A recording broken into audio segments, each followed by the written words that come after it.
स्वते प्रदिशः सन्तु मह्यम् विषलोरराटमसि विश्लष्णते शथो विषलो शिवरसि विषलो ध्रुवसि वैष्णवमसि विष्णवे त्वा अग्निर्देवता वातो देवता सूर्यो देवता चंद्रमा देवता बसवो देवता रुद्रा देवता दित्या देवता मरुतो देवता विश्वे देवा देवता बृहस्पतिर्देवता इंद्रो देवता वरुणो देवता देवहु शांतिरंतरिक्षगुं शांति पृथ्वी शांतिरापः शांतिरोषधयः शांतिः वनस्पतयः शांतिर्विश्वे देवाः शांतिर्ब्रह्म शांतिः सर्वगुं शांतिः शांतिरेव शांतिः सामा शांतिरेधि पृषदस्वा मरुतः पृश्निमातरः शुभं यावानो विदधे खुजगमयः अग्निजिह्वा मनवः सूरचक्षुषो विश्वे नो देवावसागमन्निः जतो यतः समीहसे ततो नो अभयं कुरु सन्नः कुरु प्रजाभ्यो भयं नः पशुभ्यः हरि ओम शांति शांति शांति।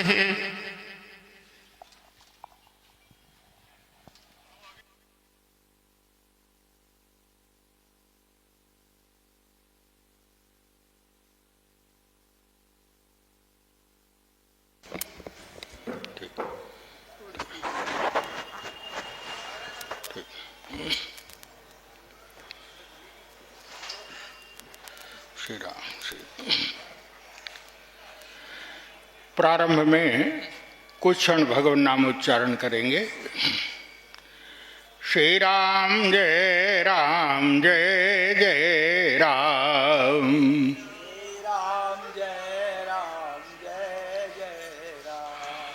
श्री राम जय राम जय जय राम।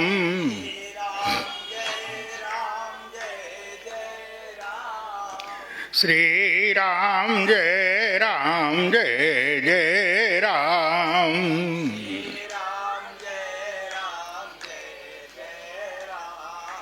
जय रघुनंदन जय सिया राम।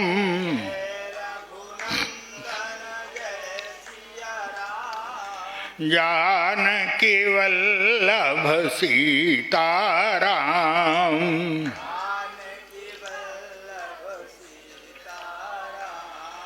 श्री राम जय राम जय जय राम।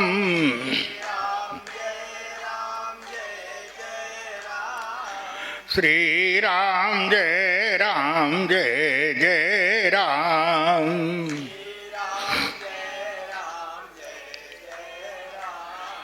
मंगल मूर्ति मारुत नंदन।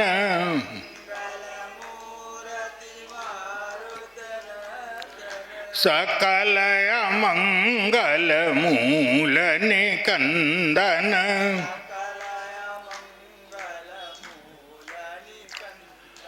श्री राम जय राम जय जय राम।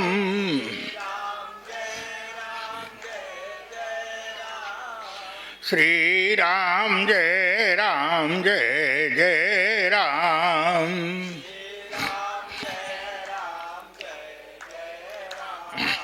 सिया राम मय सब जग जानी।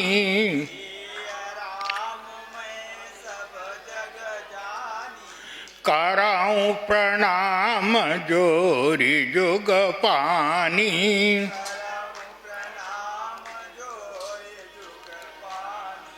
श्री राम जय राम जय जय राम।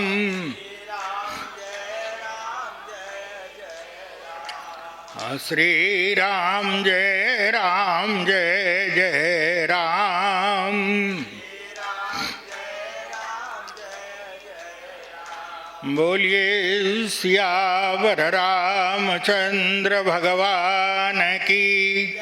उमापति महादेव की। पवन सुत हनुमान की। भक्तवत्सल भगवान की। गंगा मैया की। सद्गुरुदेव भगवान की जय। ओम मंगलमूर्तये नमः। गणाधिपतये नमः। शान्तं शाश्वतमप्रमेयमनघं निर्वाणशान्तिप्रदं ब्रह्मा शम्भुफणीन्द्रसेव्यमनिशं वेदान्तवेद्यं विभुं रामाख्यं जगदीश्वरं सुरगुरुं मायामनुष्यं हरिं वन्देऽहं करुणाकरं रघुवरं भूपालचूडामणिं वन्दे विदेहतनया पदपुण्डरीकं कैशोरसौरभसमाहितयोगचित्तं हन्तुं त्रितापमनिशं मुनिहंससेव्यं सन्मानशालि परिपीतपरागपुञ्जं कुन्देन्दुदरगौरसुन्दरम् अम्बिकापतिमभीष्टसिद्धिदं कारुणिककलकञ्जलोचनं नौमि शङ्करमनङ्गमोचनं प्रभु समर्थ सर्वज्ञ शिव सकल कलागुणधाम योग ज्ञान वैराग्य निधि प्रणत कल्पतरुणां यत्र यत्र रघुनाथ कीर्तनं तत्र तत्र कृतमस्तकाञ्जलिं बाष्पवारि परिपूर्णलोचनं मारुतिं नमत राक्षसान्तकम्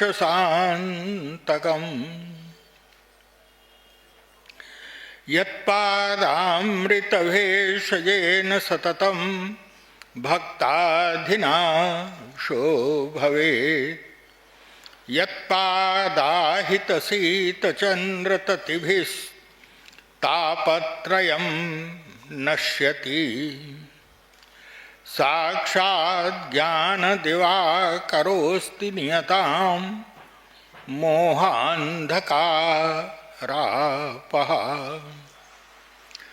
सोऽयं श्रीमद्रामकिङ्करगुरुः ज्ञानः प्रकाशं क्रियात्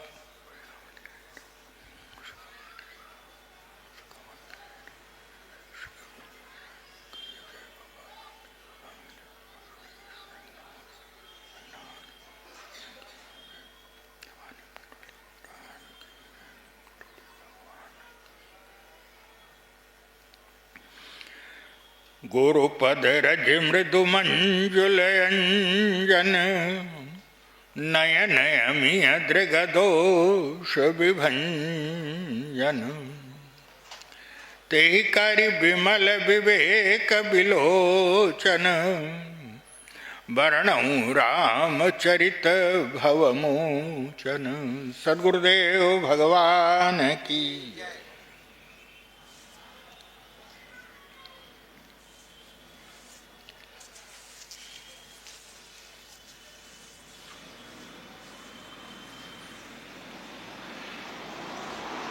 सर्वप्रथम अनंत करुणा में, अनंत वात्सल्य में गुरुदेव भगवान के श्री चरणों में मैं अपना प्रणाम निवेदन करता हूँ।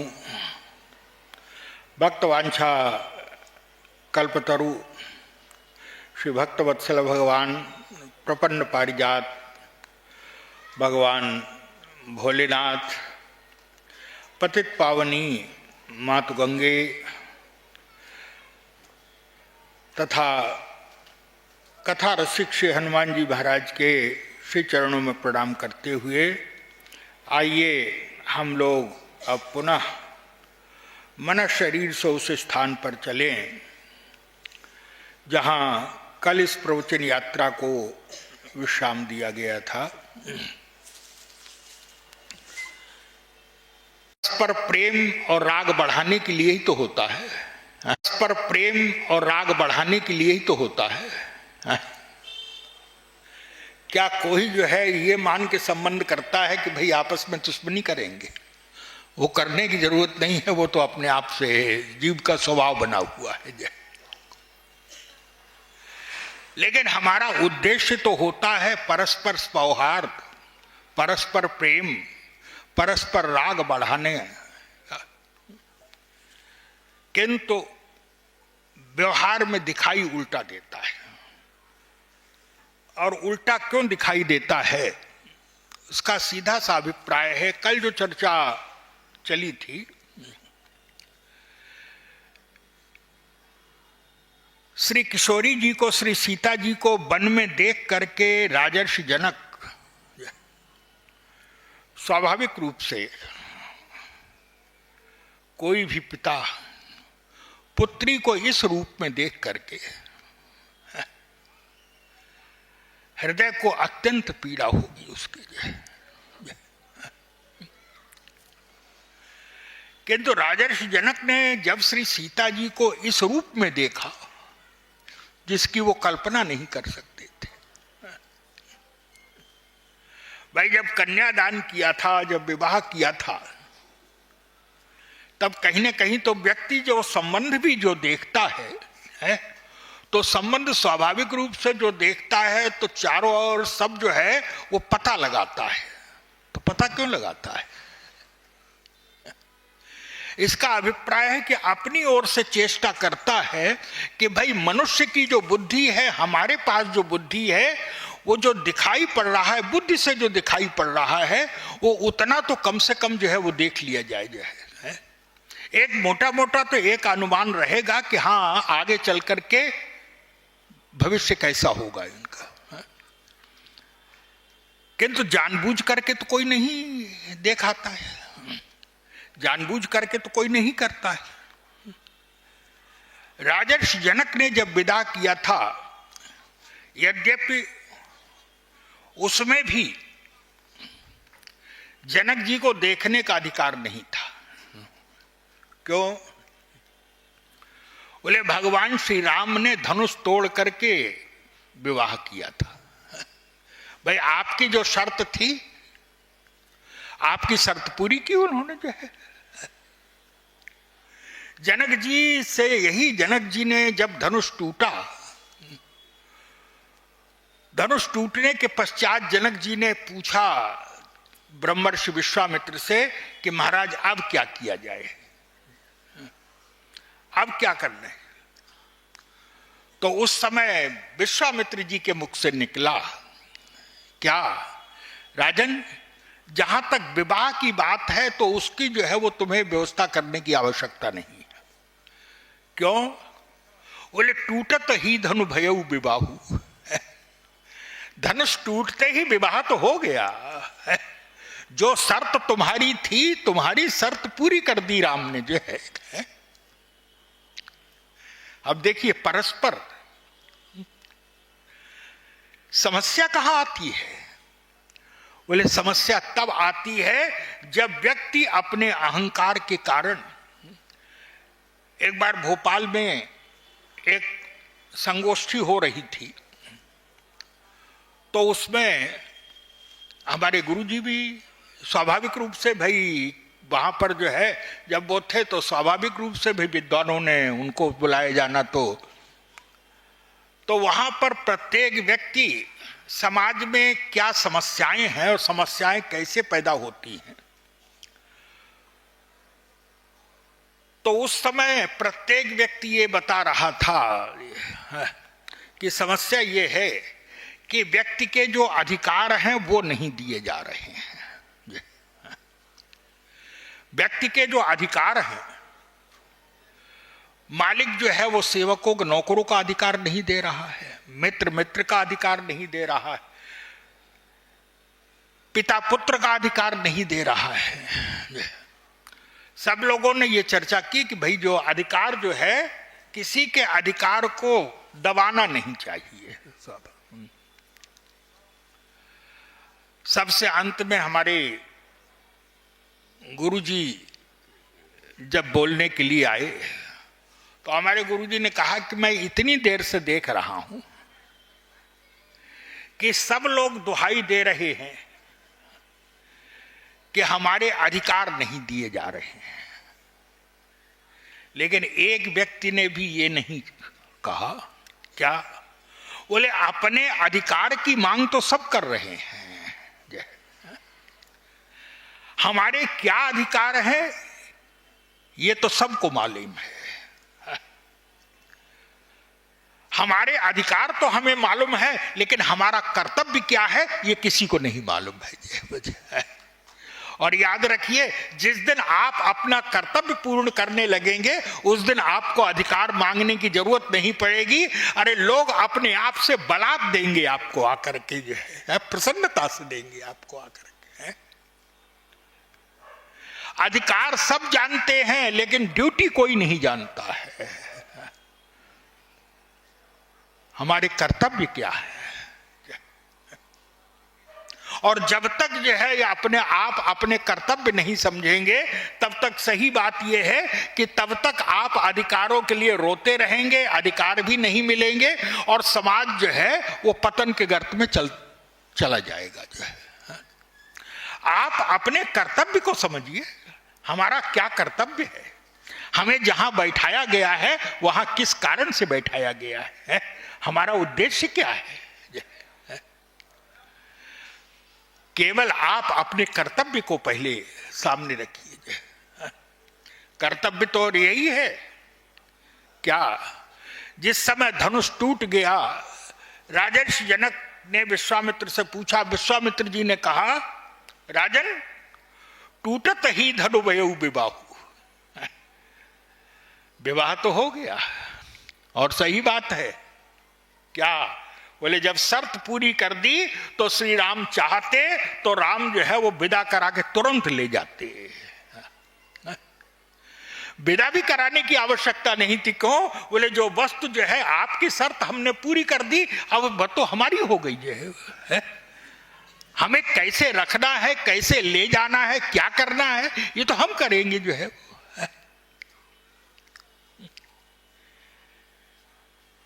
अधिकार जनक जी का जो है, जब पूछा तो जनक जी से यही कहा विश्वामित्र जी ने, बोले विवाह तो हो गया अब जो है, लेकिन याद रखिए हमारे अधिकार तो बहुत कुछ है, लेकिन हमारा कर्तव्य भी कुछ है।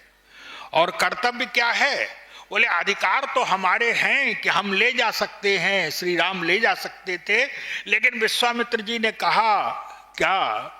बोले ले तो जा सकते हैं, लेकिन बोले अब आप अपने जो है वंश की, जो आपके वंश की परंपरा है, आप अपने बुजुर्गों से, बड़े बूढ़ों से पूछ करके, ब्राह्मणों से पूछ करके आपके कुल की क्या परंपरा है, अब आप उनका निर्वाह कीजिए जा करके।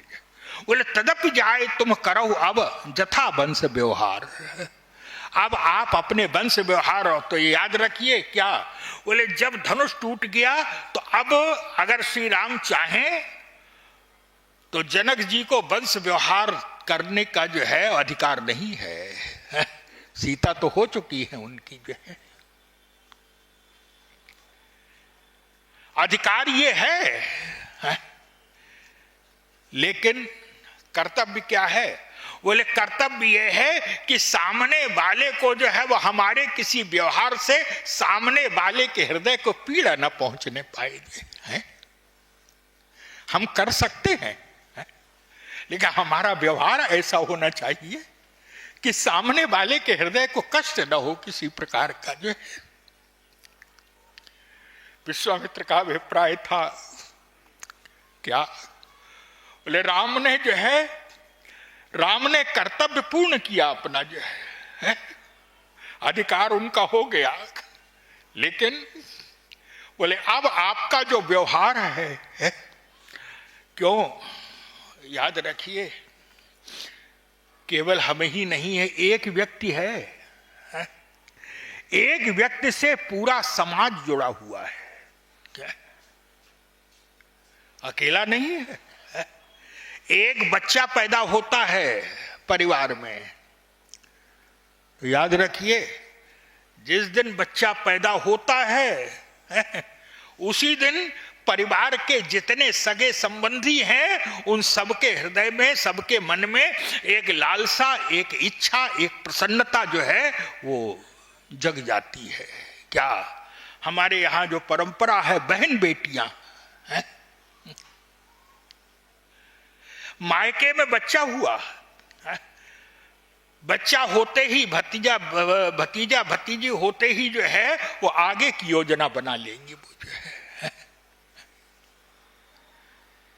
आनंद है और उसी आनंद में जीवन व्यतीत करती है वो जो है। अब बच्चा तो जो है वो मायके में हुआ है, उससे आपसे क्या लेकिन नहीं जब तक ये शरीर है, जब तक ये शरीर है। और तो याद रखिए बच्चा जिस समय पैदा हुआ है उसी समय जो है बोले बच्चे के जीवन में उसका अधिकार भी आ गया और उसके कर्तव्य भी आ गए। बच्चे के भी कर्तव्य है, बच्चे के माता पिता के भी कर्तव्य है कि समय पर बहन बेटियों को, रिश्ते नातेदारों को, क्यों बोले सब आशा लगाए रहते हैं। बहन बेटियों की तो बात क्या है? अरे नौकर चाकर तक आशा लगाए रहते हैं उनके मन में भी। और क्यों बोले ये उनका अधिकार है। वो कर्तव्य का पालन कर रहे हैं, सेवा कर रहे हैं तदाकार होकर के, निश्चल भाव से सेवा कर रहे हैं, ये उनका कर्तव्य है। और जब वो अपने कर्तव्य का पालन कर रहे हैं तो कहीं न कहीं उनका अधिकार है परिवार के ऊपर भी है। हम केवल जो है वो सर्वतंत्र स्वतंत्र नहीं है, हम जो चाहें वो कर लें।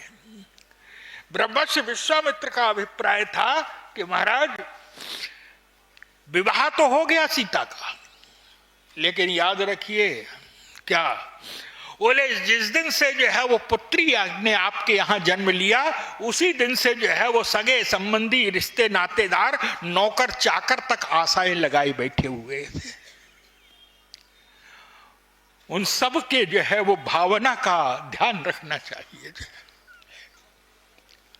बड़े बूढ़ों को भी है परिवार में, जब बालक जो तो बड़ा बूढ़ा जो है बोले बालक के पैदा होते ही जो वो एक कल्पना करने लगता है, व्यक्ति उसी में आनंद लेता है, उसी कल्पना में ही जीवित रहता है व्यक्ति। लेकिन बोले राम ने धनुष तो तोड़ दिया, लेकिन बोले धनुष तो तोड़ दिया राम ने जो है, लेकिन बोले अब उनका कर्तव्य है कि तुम्हारे जो वंश परंपरा है उसका पालन किया जाए। और कहा याद रखिए केवल आपका ही नहीं, अयोध्यावासी भी जिस दिन राम ने जन्म लिया होगा उसी दिन से नौकर चाकर आशा लगाए बैठे होंगे, सेवक आशा लगाए बैठे होंगे, रिश्ते नातेदार संबंधी सब आशा लगाए बैठे होंगे। तो अब हमारा कर्तव्य है, अधिकार तो ये है कि राम ने सीता को जीत लिया है धनुष तोड़ करके, लेकिन बोले कर्तव्य ये है कि जो है वो सारे जितने भी लोग हैं, सगे संबंधी हैं, रिश्ते नातेदार समाज के, और समाज ही नहीं बोले गांव का जो है, अयोध्या का, जनकपुर का एक छोटे से छोटा प्रत्येक निवासी जो है बोले उसके भी अधिकार है, उसकी भावना का ध्यान रखा जाए, उसकी भावना को किसी प्रकार से। तो ब्रह्मर्षि विश्वामित्र ने यही कहा क्या बोले टूटत ही धनु भयउ विवाहु, धनुष टूटते ही विवाह तो हो गया, लेकिन फिर भी बोले तदपि जाए तुम करहु अब जथा वंश व्यवहार। अब आपके वंश में जो परंपराएं हैं बोले बूझ विप्र कुल वृद्ध गुरु और वेद विदित आचार। आपके वंश की जो परंपरा है, आप अपने बड़े बूढ़ों से पूछिए जा करके क्या परंपराएं हैं, और उन परंपराओं का पालन कीजिए आप जो है।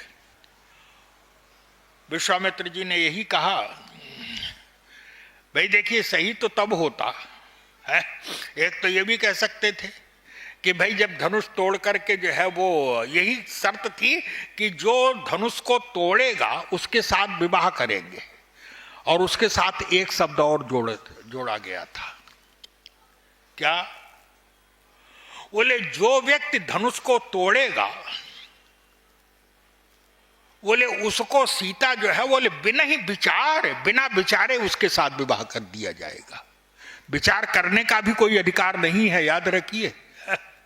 बिना ही विचार बड़ी हटते ही जो धनुष को तोड़ेगा जो है, कोई सोच विचार नहीं किया जाएगा, सीधे उसके साथ विवाह कर दिया जाएगा। तो भाई अब श्री राम कह सकते हैं कि भाई पहले शर्त है कि कोई विचार नहीं किया जाए, है? अब तो मेरा अधिकार है। और ये भी हो सकता था कि श्री राम यही कहते कि मैं सीता को लेकर के अयोध्या जा रहा हूं। जनक जी को भी कुछ कहने का अधिकार नहीं था, है? लेकिन नहीं, है? ये अधिकार था। लेकिन अधिकार के बाद जो है वो कर्तव्य क्या, और याद रखिए बोले अधिकार और कर्तव्य जो है, अधिकार में व्यक्ति जो है वो स्वयं आनंद होता है, व्यक्ति केवल अपने सुख की बात सोचता है, और कर्तव्य बोले कर्तव्य में जो है वो दूसरे सामने वाले के सुख को देखता है कि इनको कैसे प्रसन्नता होगी जो है, इसको कैसे प्रसन्नता होगी। विश्वामित्र जी ने कहा, बोले तदपि जाए तुम करहु अब जथा वंश व्यवहार, और बूझ विप्रकुल वृद्ध गुरु, और वेद विदित आचारो। अपने बड़े बूढ़ों को जो है, और याद रखिए क्या ये क्यों कहा कि बड़े बूढ़ों से पूछो, क्यों? बोले जो परंपराएं हैं, परंपराएं तो अनादिकाल से चली आ रही हैं।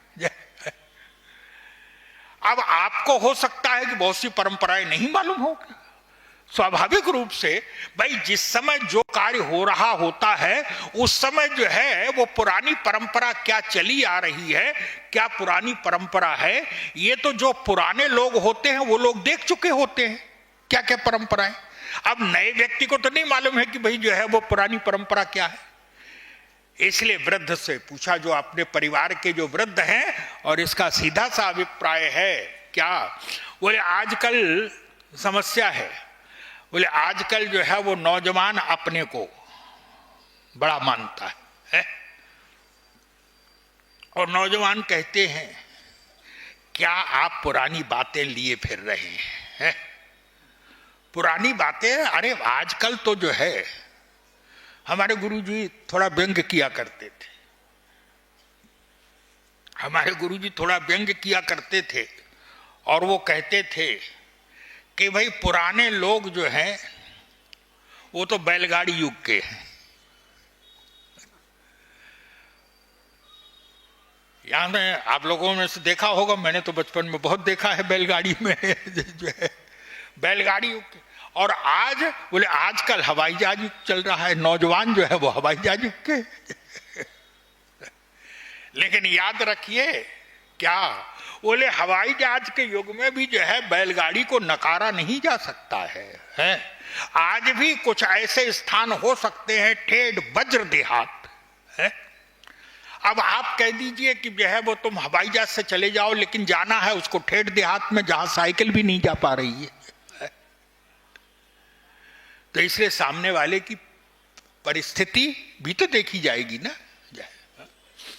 लेकिन बोले लोग कहते हैं नौजवान जो है वो वृद्ध लोगों की हंसी उड़ाते हैं, क्या बात करते हैं कि जो है बैलगाड़ी युग की। लेकिन याद है हमारे गुरुजी कहा करते थे, याद रखिए क्या, बोले जिसने बैलगाड़ी का निर्माण किया है वो व्यक्ति भी अपने समय का बहुत बड़ा वैज्ञानिक रहा होगा, शोध करता रहा होगा। जिसने खोज की थी उस समय जब कुछ नहीं था तो बैलगाड़ी भी जिसने खोजी थी, जिसने खोज की थी, वो अपने जमाने का जो है वो परम बुद्धिमान रहा होगा। और ये याद रखिए, बोले बैलगाड़ी से ही तो जो है वो धीरे धीरे जो है वो हवाई जहाज चलते हैं। जो है पहले दिन ही जो है हवाई जहाज थोड़ी बन गया था। कुछ शोध करते करते, रिसर्च करते करते जो है तब ना जो है वो, और ऐसा ही नहीं कि आज जो हो गया है केवल जो है वो पूरी तरह से जो है पूर्णतया जो है वो समृद्ध हो गए। ना ना, आज भी रिसर्च चल रही है, और आज भी हो सकता है कुछ वर्ष बाद जो है आज का जो है हवाई जहाज जो है वो बहुत धीमी भी गति का हो जाए, उससे कहीं ज्यादा गति से चलने वाले हो जाए, है? होंगे ही आगे चल करके, है? तो अपने समय में जिसने बैलगाड़ी का निर्माण किया है वो भी अपने समय का बड़ा बुद्धिमान व्यक्ति रहा होगा, वैज्ञानिक रहा होगा अपने समय का व्यक्ति। लेकिन होना ये चाहिए, आजकल नौजवान और वयोवृद्ध उनमें पटती नहीं है, और स्वाभाविक रूप से वयोवृद्ध बुजुर्ग जब कहेंगे तो पुरानी बात, 200 साल पुरानी बात है? अरे क्या जमाना था। और नौजवान हंसी उड़ाते हैं उसकी, नौजवान उसकी हंसी उड़ाते हैं। लेकिन याद रखिए, क्या बोले, दोनों ही अपूर्ण हैं। समय को देख के आप जो बात कर रहे हैं, बुजुर्ग बात जो कर रहा है, तो ठीक है, आपकी बात जो है वो ठीक है, लेकिन उसका समय निकल चुका है अब जो है। बुद्धिमत्ता इसी में है कि व्यक्ति जो है वो अपनी जो बात है, अपना जो ज्ञान है, उसकी सीमा को समझ ले। बुद्धिमत्ता इसी में है। और नौजवान की बुद्धिमत्ता इसी में है कि वो पुराने व्यक्ति को, बुजुर्ग को जो है वो पूरी तरह से उसका हाथ से हंसी ना उड़ाए उसकी, बल्कि बोले उसको सम्मान दे। ये याद रखिए, परिवार का जो बड़ा बूढ़ा होता है ना, वो कोई धन संपत्ति नहीं चाहता है। धन संपत्ति से उसको जो है वो सुख नहीं मिलेगा। तब बोले उसका तो जो है वो जो बड़ा बूढ़ा जो होता है, जो बुजुर्ग होता है, वो तो केवल सम्मान चाहता है। आप सम्मान देते रहिए उसको, जो चाहे ले लीजिए उससे जो है वो। लेकिन बोले लोग जो है वो सम्मान देने में भी कंजूसी करते हैं। और सम्मान देने में कंजूसी क्यों करते हैं? क्यों? बोले सही बात यह है कि सम्मान देना क्या होता है, सम्मान क्या होता है, ये जो है वो आजकल का व्यक्ति जानता ही नहीं है। सम्मान क्या होता है? हमारे यहां पर एक नौकर का भी सम्मान होता था। नौकर को भी है, महाराज श्री दशरथ जिस समय 4 दुल्हनों को लेकर के आए, और अयोध्या में जिस समय जो है वो प्रसन्नता व्यक्त की जा रही है? महाराज श्री दशरथ सबको जो है वो दे रहे हैं, और सबको याद रखिए, बोले सबका सम्मान कर रहे हैं। लेकिन सबको सम्मान करने की कला अलग अलग होती है। प्रत्येक व्यक्ति जो है बोले अलग अलग वस्तु से, याद रखिए, बोले धन संपत्ति से ही सम्मान नहीं होता है। सम्मान ऐसा हो सामने वाले व्यक्ति को संतोष हो जाए, हृदय गदगद हो जाए। और वो कैसे? तो गोस्वामी जी कहते हैं, महाराज श्री दशरथ ने जो है वो सबको बोले सेवक सकल बजनिया नाना, और पूर्ण किए दान सन्माना। जितने बैंड वाले बजाने वाले थे उन सबको जो है, और जो जितने भी नौकर चाकर सेवक थे, सबको सम्मानित किया महाराज श्री दशरथ ने। लेकिन सबको सम्मान करने की प्रक्रिया अलग अलग है। किसी को गोस्वामी जी महाराज कहते हैं कि सम्मान किया, लेकिन कैसे सम्मानित किया? बोले जाचक दान मान संतोषे। किसी को दान दे करके सम्मानित किया है? क्यों? बोले उसका अधिकार है, उसका अधिकार है, इसी समय के लिए तो जो है सब कर रहा है, और आज बोले उसका अधिकार है कि उसको मिलना चाहिए। वो जो मांगने वाले हैं उसको जो है जो वस्तु चाह रहे हैं वो वस्तु दे रहे हैं मांगने वालों।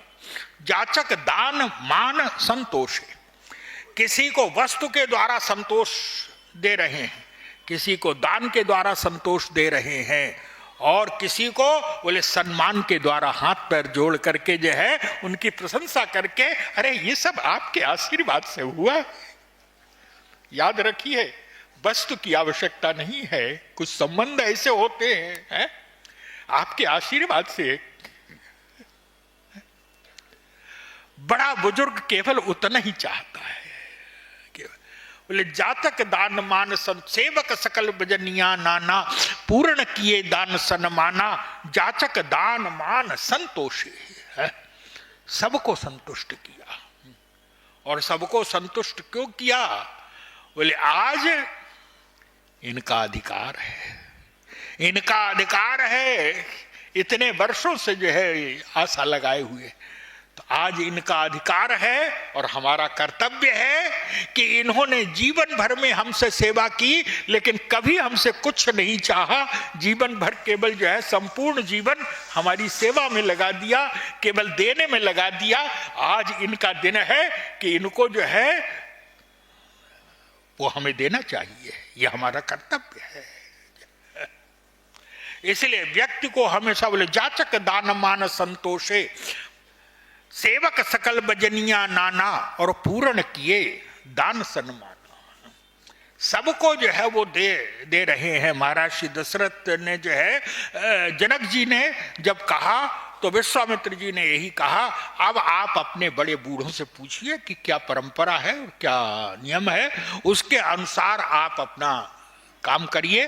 विवाह तो हो गया जो है, लेकिन बोले ये विवाह जो है ये तो आध्यात्मिक हुआ है, राम ने अपने अधिकार के द्वारा प्राप्त किया है, अपनी शक्ति के द्वारा प्राप्त किया है। अब कर्तव्य क्या है? बोले अधिकार के द्वारा धनुष तोड़ करके प्राप्त कर लिया, और कर्तव्य क्या है? बोले कर्तव्य है अब आपकी प्रसन्नता में ही हमारी प्रसन्नता है, बस आप जैसा चाहे वैसा हम करें। मुझे सामने वाले की विश्वामित्र जी ने कहा, अब तुम एक काम करो। क्या? बोले दूत अवधपुर पठवहु जाई, अयोध्या दूत भेजो, और अयोध्या जब दूत भेजो उनको निमंत्रण दो कि बारात लेकर के आए। क्यों? बोले महाराज श्री दशरथ के इष्ट मित्र रिश्ते नातेदार जितने भी जो है सगे संबंधी, वो सब आशा लगाए होंगे आज के दिन की जो है बारात में चलना है, राम की बारात में चलना है। उन सबकी इच्छाएं भी तो पूर्ण होनी चाहिए ना, और सबके जो है भावनाओं को पूर्ण करना ये आपका कर्तव्य है, राम का कर्तव्य है। केवल अधिकार ही नहीं, बोले अपने कर्तव्य का भी। बोले दूत अवधपुर पठवहु जाई, और आन ही नृप दशरथ ही बुलाई। फिर जब दशरथ जी आ जाए उसके पश्चात इसका सीधा सा अभिप्राय है क्या? बोले समाज में जब व्यक्ति आता है तो समाज के एक छोटे से छोटे वर्ग के प्रति भी हमारा कर्तव्य हो जाता है। जो बाराती आएंगे उनके प्रति हमारा कर्तव्य है समय पर बुलाना, समय पर उपस्थित होना, और जितने भी मार्ग में जब बारात आएगी तो मार्ग में जो व्यवस्था की जाएगी, याद रखिए जो लोग व्यवस्था करेंगे उनका भी तो अपना परिवार है, वो भी तो आशा लगाए होंगे ना। प्रत्येक व्यक्ति के प्रति जो है आपका कर्तव्य है, दशरथ जी का कर्तव्य है। इसलिए अब आप जो है वो दूत भेजिए, और महाराज श्री दशरथ बारात लेकर के आए, उनको निमंत्रण दीजिए। नहीं तो होना तो यही चाहिए था भाई, जब मांग करके लेके आए हैं दोनों भाइयों को, तो जब दोनों भाइयों को लेकर के आए हैं तो, और जब ताड़का मारीच सुबाहु यज्ञ की रक्षा हो गई, उनका वध हो गया है, तो उचित तो ये था कि वह, और कह के भी यही आए हैं क्या, बोले राम को दे दीजिए छोटे भाई के सहित, राक्षसों का वध होगा तो मैं सनाथ हो जाऊंगा, निश्चर वध में होब सनाथा। और जब राक्षसों का वध कर दिया राम ने, काम आपका पूरा हो गया तो लौटा देते राम को, है? जिस काम के लिए हम लेकर के गए थे वो कार्य हमारा पूर्ण हो गया। लेकिन ना, विश्वामित्र जी का अभिप्राय था क्या, बोले केवल हमारा ही काम नहीं है, तब बोले आगे चल करके अभी तो राम को अनेक कार्य करने हैं, और वो जो कार्य करने हैं, और याद रखिए अगर श्री राम जो है वो आगे जनकपुर की ओर न चलते तो अहिल्या का उद्धार कैसे होता। विश्वामित्र कौन है, तो इसलिए विश्वामित्र का अभिप्राय विश्व के मित्र हैं, है? समाज के मित्र हैं, समाज का कल्याण चाहते हैं विश्वामित्र, है? और इसलिए विश्वामित्र जानते हैं क्या, बोले अभी तो अहिल्या बाकी है जो है, हमारा काम तो हो गया है, लेकिन जो प्रतीक्षा कर रहे, अयोध्या कितने लंबे समय से प्रतीक्षा कर रही है राम के चरणों की, केवल हमारा काम हुआ और हम जो है वो लौटा दे, नहीं नहीं नहीं नहीं, है? अनेक अनगिनत लोग हैं जिनको आशाएं लगी हुई हैं इनसे, इसलिए बोले केवल जो है वो प्रत्येक व्यक्ति का कर्तव्य है क्या, बोले केवल अपने अधिकार को ही जो है वो न दुहाई दे। हमारे कर्तव्य क्या है, पहले अपने कर्तव्य को समझें कि हमारे कर्तव्य क्या है। माता पिता के प्रति हमारा क्या कर्तव्य है, संबंधियों के प्रति हमारा क्या कर्तव्य है, समाज के प्रति हमारा क्या कर्तव्य है, देश के प्रति हमारा क्या कर्तव्य है, और उसके प्रति जो है हम अपने कर्तव्य का अगर पालन करेंगे तो याद रखिए फिर अधिकार तो हमें अपने आप से मिलेगा, और प्रसन्नता से अधिकार लेकर। हमारा जो है दुर्भाग्य ये है कि हम अपना जो है अधिकार तो जानते हैं लेकिन अपना कर्तव्य कोई नहीं जानता है।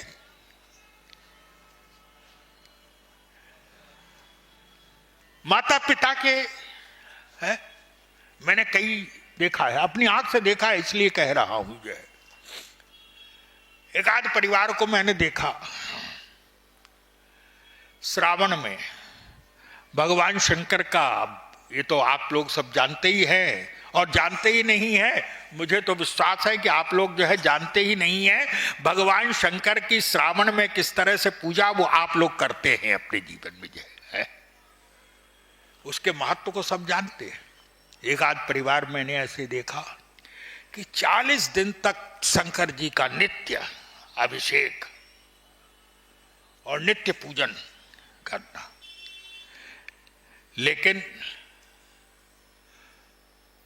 बुरा तब लगा कि स्वयं तो कर रहे, नित्य शंकर जी का जो है पूजन कर रहे हैं, और समाज को जो है, समाज स्वाभाविक रूप से भाई जब मंदिरों में जाते हैं और नित्य, तो लोग भी कहते हैं कि भाई देखो कितने बड़े भक्त हैं, और वो जो है।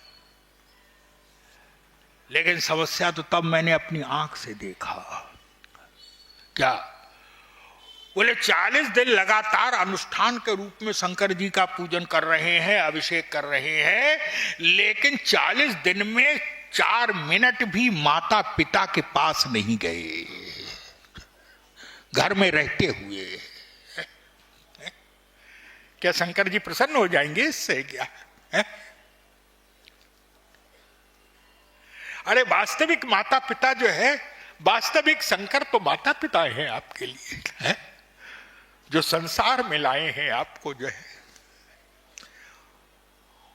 उन्हीं के कारण तो आज आप जो शंकर जी का जो पूजन कर रहे हैं, ये क्यों कर रहे हैं, बोले उन्होंने अगर शरीर न दिया होता है, उनका कृतज्ञ होना चाहिए। और याद रखिए जिसने जो है वो माता पिता को संतुष्ट कर दिया, याद रखिए फिर उसको 40 दिन नहीं, वो तो जो है एक बार भी अगर माता पिता संतुष्ट है तो शंकर जी स्वयं चले आएंगे उससे मिलने के लिए। हमारे यहां पर ऐसे दृष्टांत हैं। एक भक्त हुए हैं महाराष्ट्र में, और उनके भक्त की विशेषता ये थी कि वो माता पिता के बड़े भक्त थे। वो किसी को नहीं जानते थे, बस केवल माता पिता को जानते थे। दिन रात माता पिता की सेवा में लगे रहते थे। भगवान प्रसन्न हो गए, एक बार मंदिर की ओर मुंह नहीं किया कभी, लेकिन भगवान प्रसन्न हो गए। रात्रि के समय पिता की सेवा कर रहे थे, पिता के चरण दबा रहे थे। अचानक भगवान आ गए दर्शन देने के लिए। पिता की सेवा से प्रसन्न होकर के भगवान दर्शन आ गए, देने आ गए। उन्होंने देखा कि भगवान खड़े हुए, लेकिन संकेत से इशारा कर दिया। क्या? बोले अभी आ नहीं सकता हूं। क्यों? बोले पिताजी की नींद खुल जाएगी अगर बोलूंगा या उठूंगा तो जो है।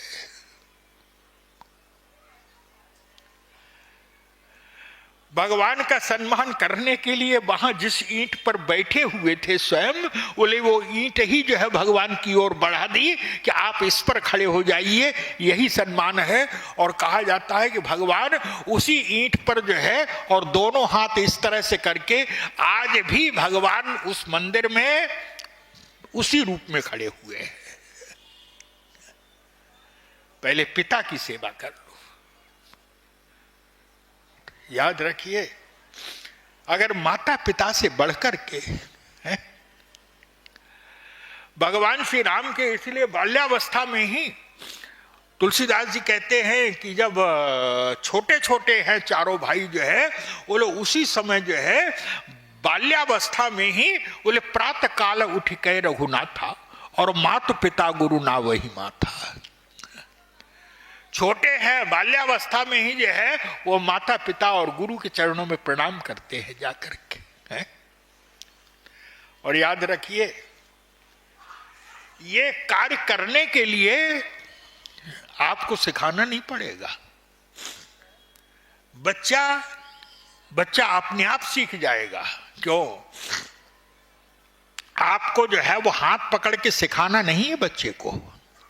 तब बोले सवेरे होते ही अगर बच्चे को गोद में लेकर के बच्चे का हाथ पकड़ करके आप माता पिता के पास जाकर के अगर स्वयं उनके चरणों में सिर रखने लगे तो याद रखिए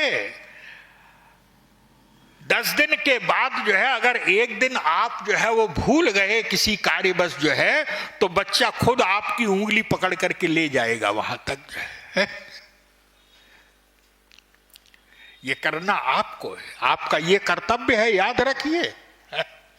ये आपका बोले नई पीढ़ी में संस्कार डालना, आप में संस्कार डालना, ये आपके माता पिता का कर्तव्य है। और ये याद रखिए, बोले जो अपने बच्चों में संस्कार नहीं डाल पाते तो याद रखिए वृद्धावस्था में बुढ़ापे में आपकी क्या दशा होगी, इसका बोले आपकी जो दशा होगी, याद रखिए। बोले आपने जैसे संस्कार दिए हैं वही अगर अच्छे संस्कार दिए हैं तो आपको आनंद ही आनंद, सम्मान, सेवा मिलेगी आपको। और अगर आपने जो है, इसलिए याद रखिए, बोले वृद्धावस्था की जो पूंजी है संस्कार की, वो प्रारंभ से ही जो है बच्चों में देना प्रारंभ कर दीजिए। अपने से बड़े के साथ क्या सम्मान होता है, क्या स्वागत होता है, क्या सत्कार। महाराज श्री दशरथ गोस्वामी जी महाराज कहते हैं कि ये चारों भाई जब छोटे छोटे हैं तो उस समय नित्य महाराज श्री दशरथ जो है वो एक कार्य करते हैं। क्या?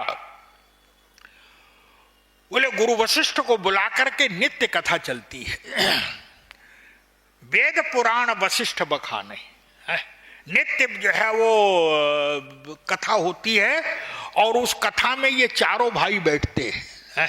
बोले वेद पुराण सुनहि मन लाई, संस्कार डालने के लिए महाराज श्री दशरथ जो है वो नित्य कथा जो है वो गुरु जी को बुला करके सुनते हैं और उसमें सारी रानियों को साथ में बैठा करके सुनते हैं, चारों बालकों को साथ में बैठा करके सुनते हैं। और चारों बालकों को साथ में बैठा कर क्यों? बोले यही तो वो खेती है जिसमें जब खेत अंकुरित होना है, जब अंकुरित होगा बीज, उस समय अगर आपने जल दिया है तो याद रखिए वो जल जीवन भर काम देगा जो। और उस समय अगर कहीं सूख गया, बाल्यावस्था क्या है? ये तो अंकुरित होने की अवस्था है। जैसे संस्कार आप दे रहे हैं, जैसा जल आप दे रहे हैं, जैसी खाद आप दे रहे हैं, इसलिए अच्छे गोस्वामी जी महाराज कहते वेद पुराण सुनहि मन लाही, वेद पुराणों की कथा। और महाराज श्री दशरथ चारों बच्चों को, चारों बालकों को जो है बैठाते हैं अपने साथ। लेकिन विचित्र बात है क्या, गोस्वामी जी महाराज कहते हैं कि भगवान श्री राम कथा सुनते हैं और कथा सुनने के पश्चात जब गुरुजी चले जाते हैं, माता पिता अपने अपने काम में लग जाते हैं, तो श्री राम जो है वो तीनों भाइयों को अपने पास बैठा लेते हैं और आपस में बात करते हैं। क्या गोस्वामी जी जो वहां पर शब्द लिखते हैं, हमारे गुरुजी कहा करते थे कि ये जो शब्द जब मैंने पहली बार पढ़ा तो मुझे थोड़ा आश्चर्य हुआ।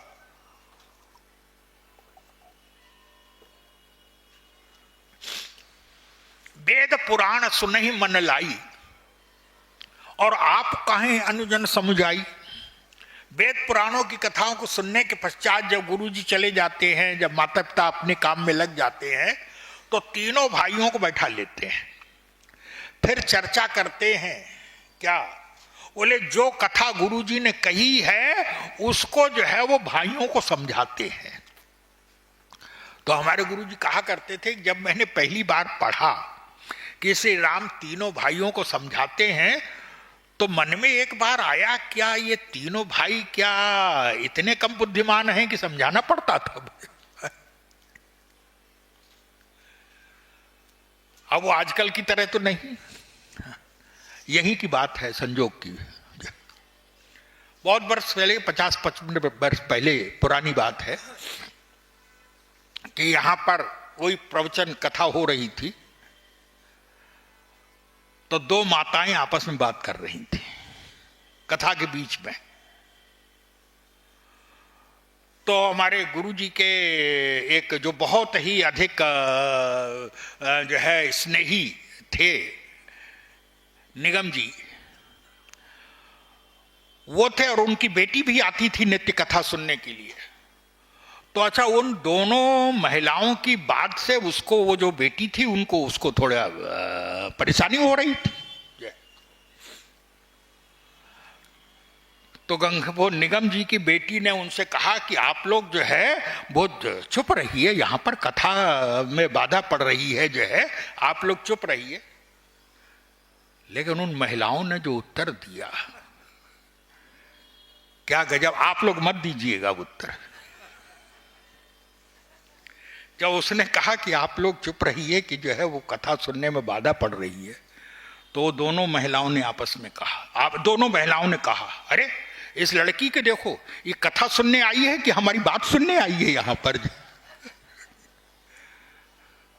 तो याद रखिए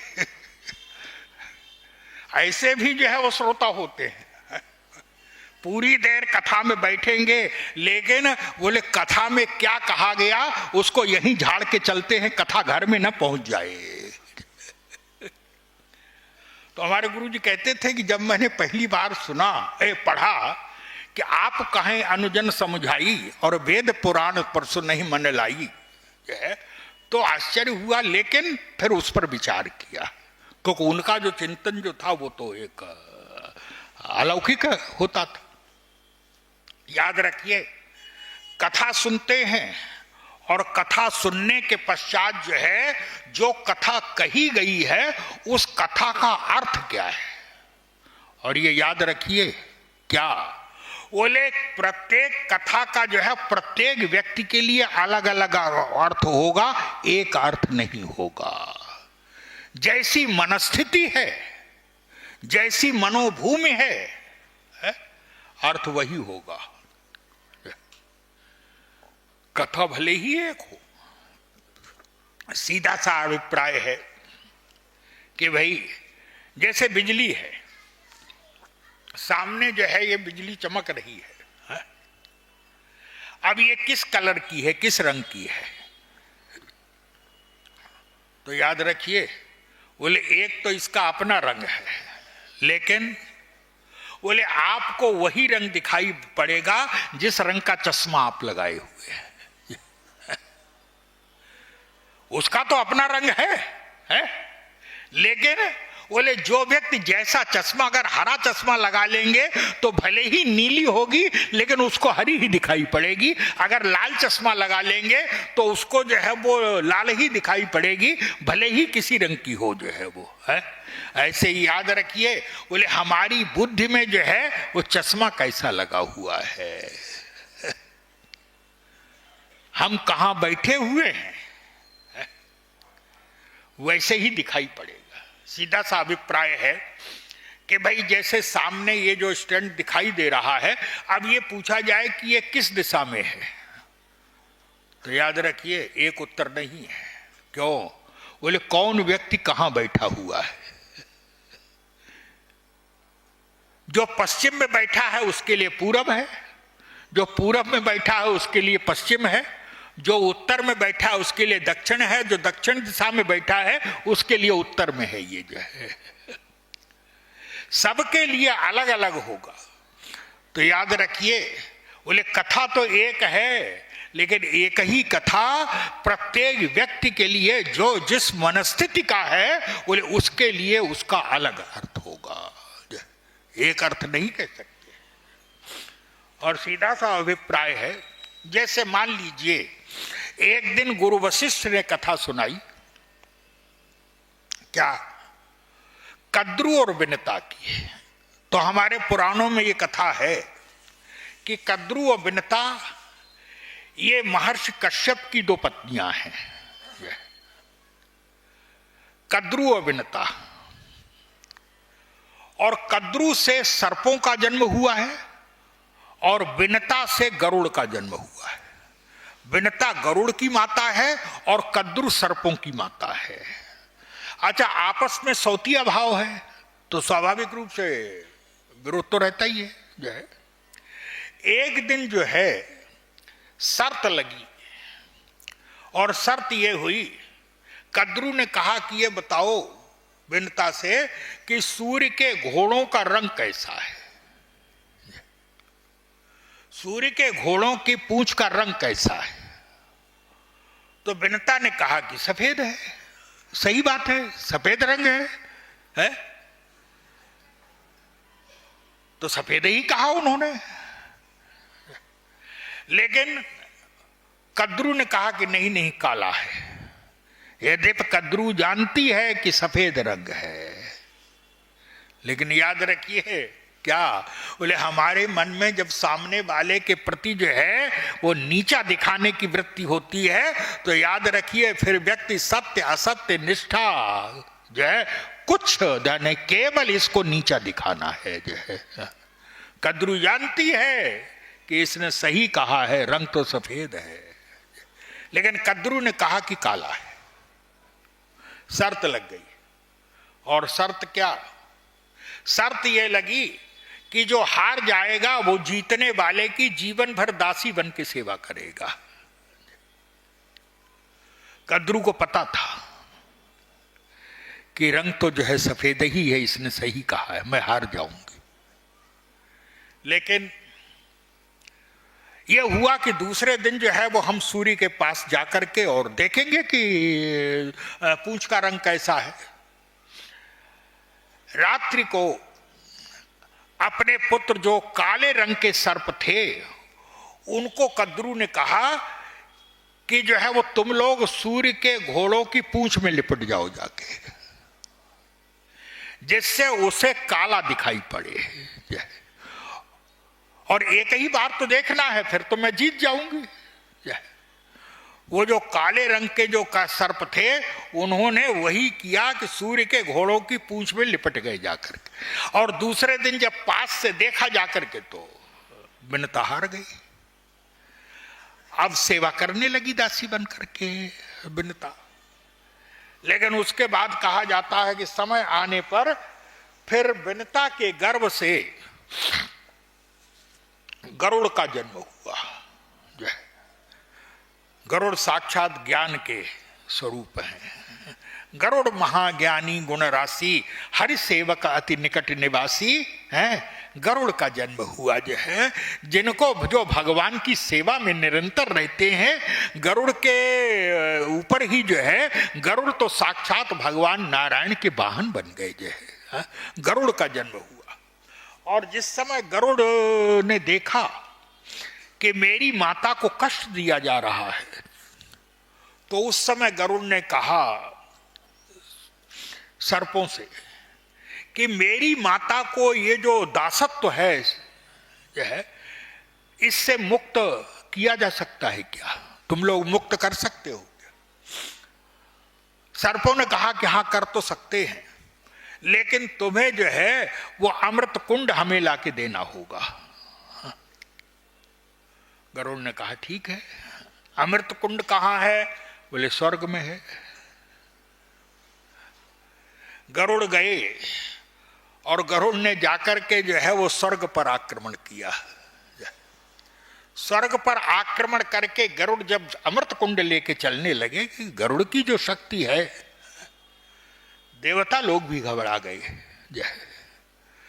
कि महाराज आप सर्पों को ये दे देंगे जाकर के अमृत।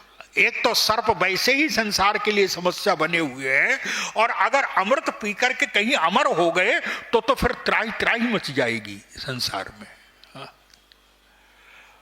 गरुड़ जी ने कहा कि ऐसा है कि केवल पहुंचाना मेरा काम है जो है, लेकिन उसके बाद उनसे कैसे छीनना है ये तुम अपने आपस में निश्चय कर लो जो है। मैं तो केवल पहुंचा दूंगा और ये दिखा दूंगा कि हाँ देखो अमृत कलश हम ले आए। तो कहा जाता है कि योजना बनी कि भाई अब जाकर के अमृत कलश सर्पों के सामने रख देंगे, एक जो कुश जो है कुश पर रख देंगे गरुड़ जी, और कहा जाता है कि गरुड़ जी ने वैसा ही किया। सर्पों को दिखा दिया कि अब आप लोग लीजिए, मैंने जो है वो अमृत कलश ला करके आपको दे दिया। और जब सर्प लेकर के और मां को जो है दासत्व से मुक्त करा लिया गरुड़ जी ने। जब सर्प जो है वो अमृत की ओर जब चले, इस बीच में जो है वो देवताओं ने अमृत कलश चुरा लिया वहां से। और सर्प जब वहां पहुंचे तो अमृत कलश तो नहीं, लेकिन वो जो कुश जो था, तो कुश बड़ा नुकीला होता है, बड़ा पैना होता है कुश जो है, हाथ वाथ भी कट जाते हैं उससे।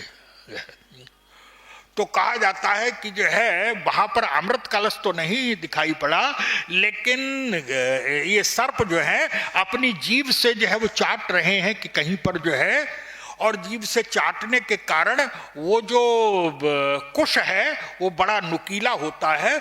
उस कुश से सर्पों की जीभ जो है वो दो भाग में बट गई, कट गई जो है, इसलिए आज भी सर्पों की जीभ जो है वो दो भागों में होती है, दो बुही होती है। लेकिन गरुड़ तो अपनी मां को मुक्त करा लिया कि भाई अमृत कुंड लाना मेरा काम था, तुम लोग नहीं रक्षा कर सके तो मैं क्या करूं, जो है माता को मुक्त करा लिया। ये कथा है, और इस कथा को एक दिन गुरु वशिष्ठ ने सुनाया। इस कथा को सुनने के पश्चात भगवान श्री राम बैठ गए तीनों भाइयों को बैठा लिया और तीनों भाइयों से पूछ रहे हैं, ये बताओ कि तुमने इसका क्या अर्थ लिया, इस कथा का क्या अर्थ लिया। लक्ष्मण जी ने कहा कि महाराज पहले आप बताइए, आप बड़े हैं, आप बताइए कि आपने क्या अर्थ लिया, हमारा तो नंबर बाद में आएगा ना। तो भगवान राम ने कहा, मैंने तो इसका यही अर्थ लिया। क्या? बोले सत्य जो है वो तो एक है, और सत्य एक का अभिप्राय क्या है? बोले सूर्य के घोड़ों का रंग तो सफेद है, ये सत्य है, उसमें और कोई दो राय नहीं है। सूर्य के घोड़ों की पूंछ का रंग सफेद है, ये तो सत्य है, ज्ञान है। लेकिन बोले काला कैसे दिखाई पड़ रहा है? बोले काला इसलिए दिखाई पड़ रहा है क्योंकि गरुड़ की जो माता हैं उन्होंने वो जो शर्त लगी कि घोड़ों के पास जाकर के देखा जाएगा रंग कैसा है। अगर उन्होंने जो है वो वेद पुराणों पर विश्वास किया होता है तो पुराण क्या कह रहे हैं? बोले हमारे पुराण तो कह रहे हैं कि रंग सफेद है। लेकिन बोले उन्होंने जो है वो पुराणों पर विश्वास नहीं किया, तब बोले आंखों देखी बात पर विश्वास किया। और ऐसा होता है क्या? बोले आंख में अगर कभी कोई धुंध लग जाए, कोई मैला आ जाए, तो याद रखिए बोले वस्तु सामने की सही नहीं दिखाई पड़ती है। इसी प्रकार से जो है अगर गरुड़ की माता ये कहती वेद पुराणों में क्या लिखा हुआ है? तो वो जो लिखा हुआ जो सत्यता है वही ना है। लेकिन ऐसा नहीं किया, उन्होंने केवल आंख पर विश्वास किया, अपनी आंख पर विश्वास किया। और याद रखो क्या बोले ईश्वर जो है वो श्रुति पुराण कहा गया है, सुना हुआ। हाँ, ईश्वर श्रुति पुराण है, सुने हुए को जो है सुनकर के हम ईश्वर को मानते हैं। क्या ईश्वर को देख करके कोई मानता है क्या? है? जो पूजा करते हैं उन्होंने देखा है क्या? है? देखते तो बाद में है, केवल सुन करके। भगवान राम ने कहा कि अगर उन्होंने जो है वो सुने की बात पर वेद पुराणों पर विश्वास किया होता तो गरुड़ की माता, लेकिन बोले एक बार जो है वो माया के द्वारा, रंग तो सफेद है लेकिन माया के द्वारा उन सर्पों के द्वारा काले रूप में जो है वो दिखाई देने लगा। इसका अभिप्राय है बोले सत्य तो श्वेत है, लेकिन माया के द्वारा श्वेत सत्य जो है, सफेद सत्य जो है वो कभी कभी जो है वो काला भी दिखाई देने लगता है। और वो जो होता है केवल माया के द्वारा होता है, वास्तविक नहीं होता है। इसलिए जो है वो दिखाई दे रहा था उनको पास में जाकर के। लेकिन बोले एक बार तो जो है वो माया के चक्कर में पड़ गई बिनता। लेकिन जब गरुड़ का जन्म हुआ, गरुड़ कौन है? बोले गरुड़ जो है वो साक्षात ज्ञानी है। जब हमारे जीवन में जब ज्ञान रूपी गरुड़ का जन्म हुआ तो जो है माया की जो कालिमा थी वो सामने आ गई और सत्य दिखाई देने लगा। बोले उनको जो है वो मुक्त करा लिया गरुड़ ने जो है। जब साक्षात ज्ञान का उदय होता है हमारे जीवन में तो फिर इस माया का प्रभाव जो है वो समाप्त हो जाता है व्यक्ति के जीवन में। मैंने तो ये अर्थ लिया। भरत जी से पूछा गया आपने क्या अर्थ लिया, तुमने क्या अर्थ लिया? भरत जी ने कहा महाराज मैं समझ गया। क्या? बोले गरुड़ ये जो सर्प हैं, जिस समय जो है वो ऐसा करके पूंछ में लपेट करके और उनकी माता को कालापन तो दिखाई देगा, भ्रम तो पैदा कर दिया। लेकिन बोले गरुड़ जो है वो इन सर्पों के दुश्मन बन गए और जहां देखते हैं उन सर्पों को पकड़ पकड़ के खाने लगते हैं। गरुड़ भयंकर दुश्मन बन गए इनके। गलती की थी माता ने, माता के कहने से यह किया था इन सर्पों ने जो है और उसका फल भोगना मिला। क्यों? बोले ये माता के गलत वाक्य को इन्होंने सही मान लिया जो है वो जो है। इसलिए मैंने तो समझ लिया है मैंने तो अर्थ ले लिया। क्या? बोले माता पिता भी अगर कोई गलत बात कहें तो उसको मत सुनो, जो है वो है, विचार करो उस पर, जो है। भगवान राम समझ गए। क्या? बोले भूमिका बन गई, ये भी सुनने वाले नहीं आगे चल के किसी की, जो है। भले ही राज्य इनको दे दिया जाए, लेकिन बोले सुने किसी की नहीं, वह है। सुने तो भगवान की भी है। भगवान से यही कहा, भगवान जो चाहते थे, भगवान तो यही चाहते थे, श्री राम तो यही चाहते थे कि जैसे मेरे मस्तक पर जो है मुकुट है, मेरे तीनों भाइयों के मस्तक पर मुकुट होना चाहिए। जैसे मैं सिंहासन पर बैठा हूं, मेरे तीनों भाई सिंहासन पर बैठे आकर के। श्री राम तो ये चाहते थे, लेकिन भरत लक्ष्मण जैसे भाई के होते हुए संभव नहीं था, स्वीकार नहीं कर सकते थे। श्री राम के मन में तो भरत जी ने कहा कि महाराज मैंने तो अर्थ ले लिया कि अगर माता पिता गलत आज्ञा दे, धर्म विरुद्ध आज्ञा दे, तो उसको नहीं मानना चाहिए। लक्ष्मण जी से पूछा गया आपने क्या अर्थ लिया? लक्ष्मण जी ने कहा कि मैंने तो एक ही अर्थ लिया। क्या? महाराज जहां पर ये गरुड़ जो है वो सर्पों के दुश्मन बन गए, और जहां जहां जो है वो सर्पों को देखते हैं पकड़ पकड़ के खा जाते हैं। सारे संसार के सर्प जो है गरुड़ का नाम सुनकर के भागते हैं।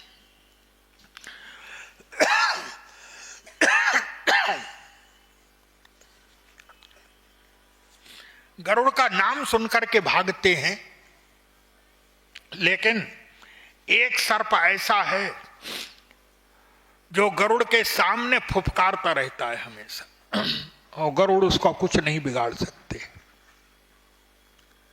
कौन? उनका दृष्टांत आप लोग जानते हैं। भगवान की सेवा में भगवान शेष सैया पर विराजमान है? शेष नाग सर्प ही तो है ना, है? भगवान शेष सैया पर विराजमान है।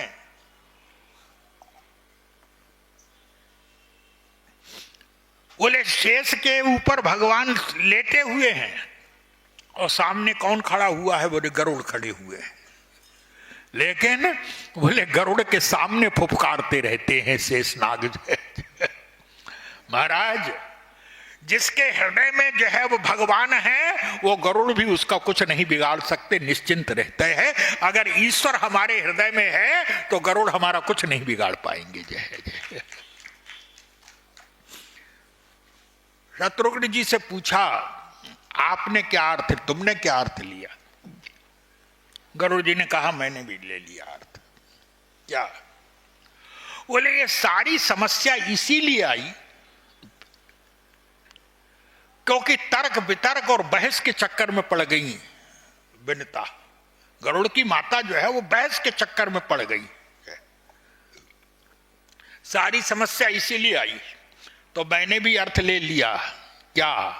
बोले व्यक्ति को केवल मौन रह के सेवा करनी चाहिए, बोलने के चक्कर में नहीं पड़ना चाहिए। क्यों? बोले बोले और जवान पकड़ ली गई हमारी, इसलिए जब बोलोगे नहीं तो जवान कैसे पकड़ी जाएगी। इसलिए आप देखेंगे पूरी रामायण में शत्रुघ्न जी एक वाक्य नहीं बोले कभी। जो है सचमुच में देखिए कितना आश्चर्य की बात है? और ऐसा नहीं कि बोलना न जानते हो लक्ष्मण शत्रुघ्न जी है। अरे उसी विद्यालय में शिक्षा, अरे वो तो साक्षात भगवान के अवतार है। ये भगवान स्वयं कहते हैं अंशन सहित मनुज अवतारा, मैं अपने अंशों के सहित आऊंगा। तो साक्षात भगवान ने ही चार रूप में है, तो कहीं कोई कमी थोड़ी है। लेकिन बोले नहीं है। और विचित्र बात है क्या? बोले तीन भाई एक से एक बढ़ के बोलने वाले हैं। तीनों भाई जो है भगवान राम के लिए तो कहे नहीं क्या है। भगवान राम के लिए तो गोस्वामी जी महाराज कहते तब रघुनाथ जोरी जुग पानी, बोले सत्य सरल मृदुबानी। जब श्री राम बोलते हैं तो सत्य बोलते हैं, सरल बोलते हैं और अत्यंत मृदु बोलते हैं। शत्रु भी श्री राम की वाणी पर मुग्ध हो जाता है। आकर के। शत्रु भी कैसा भी क्यों न हो, लेकिन श्री राम बैले राम बड़ाई करही। शत्रु भी श्री राम की बड़ाई प्रशंसा करता है। और किस गुण की प्रशंसा करता है? बोले बैरियू राम बड़ाई करही। किसकी? बोले बोलनी है। श्री राम का क्या बोलना है। तब रघुनाथ एक बोले श्री राम ऐसा बोलते हैं। और भरत जी जब बोलते हैं तो गोस्वामी जी ने कहा चित्रकूट में बोल रहे हैं भरत, है? अयोध्या में बोल रहे हैं भरत। लेकिन जब श्री भरत ने बोले भरत कमल कर जोरी और धीर धुरंधर धीर धरे बचन अमी जनु बोरी देत उचित उत्तर सबही। सबको उचित उत्तर दे रहे हैं, लेकिन बोले किसी भी व्यक्ति को कठोर नहीं लग रहा है। क्यों? बोले बोलते तो हैं, लेकिन बोलने से पहले जो है जो कठोर शब्द भी हम लोग जो है वो सीधे जो मन में आया कह दिया, ये ध्यान नहीं रखते हैं कि सामने वाले के हृदय पर क्या प्रभाव पड़ेगा। इतना अपमानित कर देते हैं सामने वाला। हमारे शब्द से जो है वो सामने वाले के पर क्या प्रभाव पड़ेगा, व्यक्ति ये भूल जाता है। लेकिन भरत जी कठोर वाक्य कह रहे हैं, लेकिन कठोर वाक्य भी ऐसे ढंग से कह रहे हैं क्या? बोले जैसे किसी ने, लेकिन किसी को ये नहीं लगता है कि ये कठोर बोल रहे हैं। दे तो उचित उत्तर सब, सबको बड़ा उचित उत्तर दे रहे हैं, कठोर उत्तर दे रहे हैं जो। लेकिन कैसे दे रहे हैं? वैद्य के पास गया व्यक्ति, वैद्य ने दवा दी और कह दिया कि ये दवा तुम जो खा लेना, कड़वी तो है, फायदा करेगी। तो अब कड़वी है तो भाई व्यक्ति को, वैद्य जी ये तो बड़ी, तो वैद्य ने कह दिया कोई चिंता की बात नहीं है। क्यों? बोले दवा तो कड़वी है, लेकिन रसगुल्ले के भीतर रख के खा लेना तुम, तो खुश हो जाएगा। वाह, फायदा करेगी दवा का और स्वाद मिलेगा रसगुल्ले का। भरत जी भी जब बोलते हैं तब बोले बचन अमीय जनु बोरी, अमृत में डुबो करके बोल रहे हैं भरत जी, है? लेकिन दे तो उचित उत्तर सब है। भरत जी महाराज बोले जो मुख मुकुर मुकुर निज पानी और गहिन जाय अस अद्भुत बानी। अर्थ अमित और आखर थोड़े।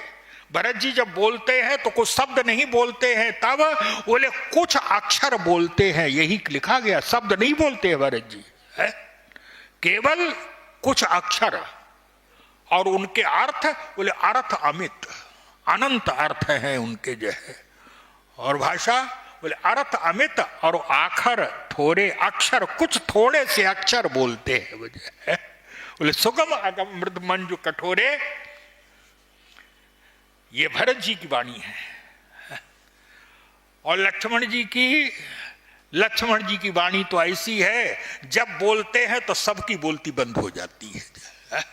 गोस्वामी जी महाराज कहते हैं जनकपुर में बोले लखन सकोप बचन जब बोले, जब लक्ष्मण जी ने गर्जना की तब बोले लखन सकोप बचन जब बोले तो डगमगानी पृथ्वी कांप गई। ऐसी वाणी बोलते हैं लक्ष्मण जी महाराज। तीनों भाई बोलने में एक से एक बढ़ करके अद्वितीय, लेकिन शत्रुघ्न जी एक शब्द नहीं बोले। ये बहुत बड़ी कला है? बोलना ना जानते हो तो लाचारी है? लेकिन उसी विद्यालय में उन्होंने भी तो है, अरे उन्हीं के तो अंश है। लेकिन एक विचित्र बात है क्या? बोले तीनों भाई जो है वो बहुत सुंदर बोलते हैं, सबकी बोलती बंद हो जाती है, ऐसे अद्वितीय बोलते। शत्रुघ्न जी तो गोस्वामी जी का एक ग्रंथ है, उस ग्रंथ में तुलसीदास जी कहते हैं कि अगर आप इन जगहों पर जो है विजय प्राप्त करना चाहते हैं तो शत्रुघ्न जी का स्मरण कर लीजिए। कहा? बोले सुमिर शत्रुसूदन चरण और शरण सुमंगल माने। आप शत्रुघ्न जी का नाम ले लीजिए, आपको विजय मिलेगी। कहां पर? बोले सुमेर शत्रुसूदन चरण शरण सुमंगल मान परपुर बार विवाद जय जूझ जुआ जय जाने। एक तो आप अगर युद्ध में जीतना चाहते हो तो शत्रुघ्न जी का नाम ले लीजिए, और बोले वाद विवाद में तू में अगर आप जीतना चाहते हैं, वाद विवाद में जीतना चाहते हैं तो शत्रुघ्न जी का नाम ले लीजिए। शत्रुघ्न जी ऐसे जो कभी वाद विवाद में पड़े ही नहीं, और वाद विवाद में अगर जीतना है तो शत्रुघ्न जी का नाम ले दीजिए, आप वाद विवाद में जीत जाएंगे, बहस में जीत जाएंगे आप। मुझे याद है बहुत वर्ष पहले ये जो केबीसी आता है करोड़पति जो है, तो ये जब पहली बार जब शुरू हुआ था तो हमारे गुरुजी के एक भक्त थे कलकत्ते में, तो वो भी उसमें गए थे। हॉट सीट तक तो नहीं पहुंच पाए, लेकिन हाँ वो उसमें पहुंच गए थे। वो जो 10 लोग जो बैठते हैं उसमें पहुंच गए थे वो। तो उन्होंने कहा हमारे गुरुजी से कि महाराज कोई ऐसा उपाय बता दीजिए जिससे उसमें हम जीत जाए, कोई मंत्र वगैरह जो है। तो यही बात चली कि भाई शत्रुघ्न जी का नाम ले करके, तो हमारे गुरुजी ने कहा कि वो तो ठीक है लेकिन समस्या है। क्या? इनको बता दें कि आप शत्रुघ्न जी का नाम ले लीजिए, लेकिन संजोग से उसी में जो है वो 10 लोग शत्रुघ्न जी के भक्त बैठे होंगे। अब शत्रुघ्न जी की समस्या किसकी बात सुने हैं? 10 तो उन्हीं का नाम ले रहे हैं, किसकी बात सुनेंगे जो है वो। लेकिन गोस्वामी जी महाराज कहते हैं कि परपुर बाद अगर युद्ध में जीतना चाहते हो तो शत्रु, और याद रखिए क्या बोले, युद्ध में जो है वो शत्रुघ्न जी ने जीवन में एक युद्ध नहीं किया, रामायण में एक युद्ध नहीं किया है। अरे भगवान राम ने तो जो है वो रावण, कुंभकर्ण, ताड़का, मारीच, सुबाहु जो है इन सब विराट, बाली जैसे जो है अनेक उनका योद्धाओं का वध किया। और लक्ष्मण जी ने तो मेघनाद का वध किया। लक्ष्मण जी का पौरुष जो है वो अद्वितीय है। अच्छा, भरत जी ने युद्ध तो नहीं किया, लेकिन ये तो कह ही सकते हैं क्या बोले, भरत जी ने युद्ध तो नहीं किया लेकिन ब्रह्मांड के सबसे बड़े जो है वो बलवान, ब्रह्मांड के सबसे बड़े विजेता श्री हनुमान जी महाराज को बिना फल के बाण से जो है मूर्छित कर दिया। ये तो किया ही है भरत जी। लेकिन अगर युद्ध में जीतना चाहते हो तो शत्रुघ्न जी का नाम बोले, जिसने कभी धनुष नहीं उठाया उनका नाम। अगर वाद विवाद में जीतना चाहते हैं तो शत्रुघ्न जी का नाम ले लीजिए, जो कभी वाद विवाद किया ही नहीं उन्होंने। क्यों? तुलसीदास जी का अभिप्राय है क्या, आप कितने भी योग्य हो लेकिन याद रखिए जो है बोले कभी न कभी अगर आप वाद विवाद के चक्कर में पड़े तो कभी न कभी आपको हारना पड़ेगा कहीं तक जो है। लेकिन अगर शत्रुघ्न जी की तरह बिल्कुल मौन व्रत ले लीजिए तो कभी कोई आपको हरा नहीं सकता है, हारने का प्रश्न ही नहीं है। ये मौन व्रत, मौन व्रत याद रखिए, बोलना भला नहीं है, मौन सबसे बड़ी कला है। जिसने अपने जीवन में मौन धारण कर लिया है, शत्रुघ्न जी की यही विशेषता है। क्या बोले, शत्रुघ्न जी हमेशा मौन, एक शब्द नहीं बोलते हैं। क्यों बोले, मेरा क्यों नहीं बोलते हैं? चाहे तो बहुत कुछ बोल सकते हैं, लेकिन वही जो बात चल रही थी, हम लोग अपने अधिकार को जानते हैं लेकिन अपने कर्तव्य को नहीं जानते। और शत्रुघ्न जी की विशेषता है बोले, अधिकार को नहीं जानते हैं, अपने कर्तव्य को जानते हैं। क्या बोले, मेरा कर्तव्य तो मौन रह करके तीनों भाइयों की सेवा करना है, बस केवल यही मेरा कर्तव्य है जो है। और याद रखिए, अगर आपने अपने कर्तव्य का पालन कर लिया है, और कर्तव्य जो है बोले आपको हमेशा जो है वो सामने वाले की भावना का ध्यान रखना चाहिए है। आप सामने वाले की भावना का ध्यान रखते हैं तो याद रखिए, आप जो नहीं आपको वो मिलेगा जो आप कल्पना नहीं कर सकते। क्यों? बोले आपने अगर अपने कर्तव्य का पालन किया तो ईश्वर आपको देगा, समाज की नहीं, ईश्वर आपको देगा। और ईश्वर जब देगा तो ये याद रखिए, क्या बोले अगर आप मांग करके लेंगे तो आप तो लेंगे मांग करके, लेकिन बोले जितनी बड़ी आपकी मुट्ठी है केवल उतना ही ले पाएंगे, उससे ज्यादा नहीं। और अगर आपने जो है वो सामने वाले को ही अपने कर्तव्य का आपने पालन किया, ये हमारा कर्तव्य है, सेवा करना जो है ये हमारा कर्तव्य है, तो याद रखिए फिर ईश्वर जो है अपने अधिकार से अपनी स्वतंत्र भर भर के मुट्ठी देगा जो है। मांगेंगे तो आप अपनी बुद्धि से जितनी क्षुद्र बुद्धि है और आपने अगर उसके ऊपर छोड़ दिया है, हमें अपना केवल जो है कर्तव्य का निर्वाह करना है, आगे जो करना है वो भगवान को करना है। तो निश्चित रूप से महर्षि विश्वामित्र ने यही कहा, राजन विवाह तो हो गया, लेकिन अब जो है समाज में जो आशाएं हैं, समाज के प्रत्येक वर्ग जो है वो आशा लगाए बैठा हुआ है। और अब आप जो है वो एक अपने दूत को भेजिए जो महाराज दशरथ के पास ये समाचार लेकर के जाए कि आप बारात लेकर के आइए, जो आनंद होगा। सीधा सा अभिप्राय है, अभिप्राय था विश्वामित्र जी का। क्या बोले आपकी दृष्टि से तो भाई आपने तो जो है वो कन्यादान करके और अपने जो है भार से मुक्त हो गए, आप जो है आपने तो दे दिया, वो काम पूरा हो गया आपका जो है। लेकिन समाज को जो आनंद मिलना चाहिए वो आनंद तो तब मिलेगा जब उसने जो कल्पनाएं की हैं अपने मन में, और जब उसकी कल्पनाओं पर जो है आप खड़े होंगे, तब कहीं जाकर के। विश्वामित्र जी का अभिप्राय था क्या, बोले विवाह आपकी दृष्टि से हो गया, लेकिन बोले जिस दिन जो है वो श्री राम ने अवतार लिया तो याद रखो अयोध्यावासी और समाज ही नहीं, तब बोले बाराती बनने के लिए देवता लोग जो है इंतजार कर रहे हैं, कब राम की बारात जो है वो में चलना होगा और कब राम की बारात में जो है। तो महाराज बोले उनकी भी तो भावना, इसीलिए भगवान राम की बारात में सब लोग तो आते। गोस्वामी जी महाराज कहते हैं क्या, बोले श्री राम की बारात में सारे देवी देवता एक साथ आ गए हैं।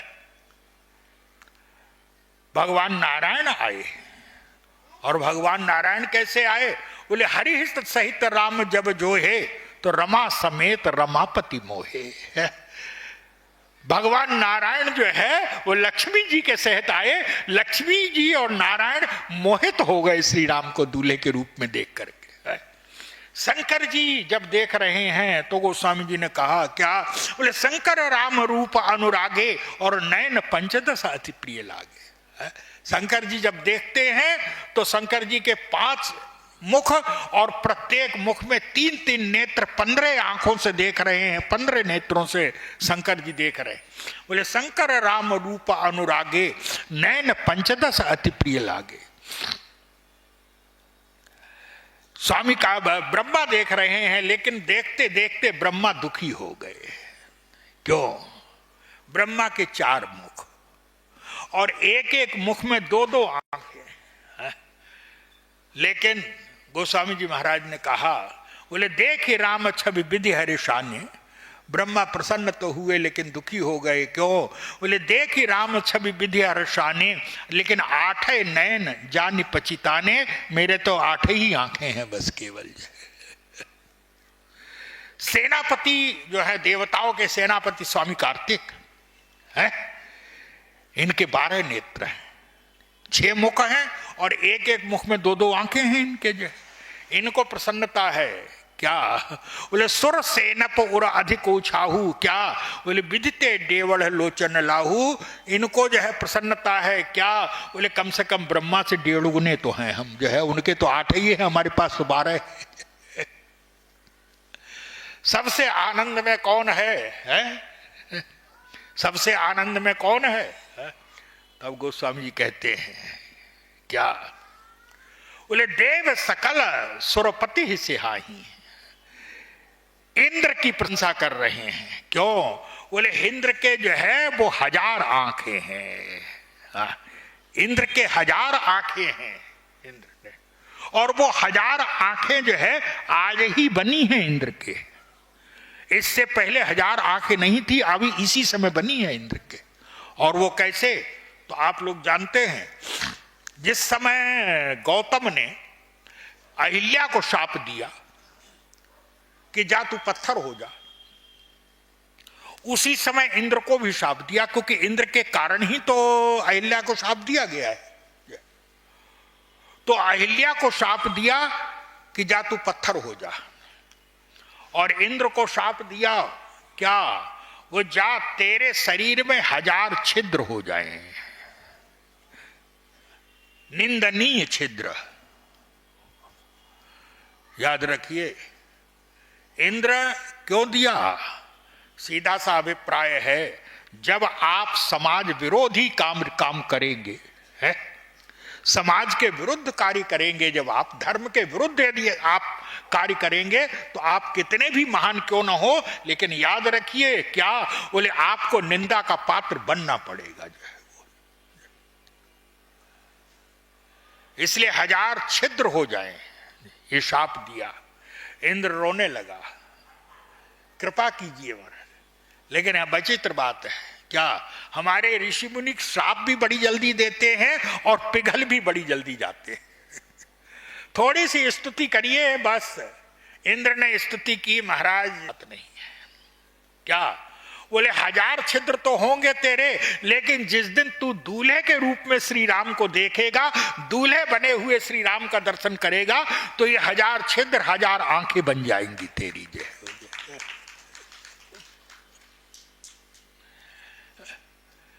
याद रखिए, आज इसी समय इंद्र को नेत्र प्राप्त हुए हैं 1000। गोस्वामी जी महाराज कहते हैं क्या, बोले देव सकल सुरपति ही सिहाही, और आज पुरंदर सम को नाही। आज इंद्र से बढ़कर के कोई नहीं है। अरे कोई कितना भी बड़ा देवता क्यों ना हो, लेकिन कोई 10 आंख से देख रहा है, कोई 12 से, कोई 20 से, कोई 15 से, लेकिन बोले जो 1000 आंखों से देख रहा है, इंद्र से बढ़कर के जो है, बोले आज पुरंदर सम को नाही, आज इंद्र से बढ़कर के जो है वो कोई नहीं हो सकता है। याद रखिए, महर्षि विश्वामित्र का अभिप्राय था, महाराज आपका जो है, बोले आपको तो जो है वो सुख मिल गया, कन्या का दान कर दिया, कन्या का विवाह हो गया, आपकी तो चिंता दूर हो गई, लेकिन इतने देवी देवता, इतने बाराती, सगे संबंधी, अयोध्या के निवासी, जनकपुर के निवासी, रिश्ते नातेदार जो सब आशाएं लगा करके बैठे हुए हैं, महाराज सबके आनंद की पूर्ति होनी चाहिए। इसलिए बोले तदपि जाए तुम करहु अब जथा वंश व्यवहार, बूझ विप्रकुल वृद्ध गुरु वेद विदत आचार। फिर जो है विवाह कैसे होगा, याद रखिए। और विवाह होना सरल है, लेकिन विवाह के बाद समस्याएं तो तब आती है जब सास अपना अधिकार लेना चाहती है और बहू अपना अधिकार लेना चाहती है। याद रखिए, जब तक आप अपने अधिकार को जो है समझते हैं, अधिकार लेने की चेष्टा करेंगे, तब तक जो है वो क्लेश कष्ट की। भक्तवत्सल भगवान की, गंगा मैया की।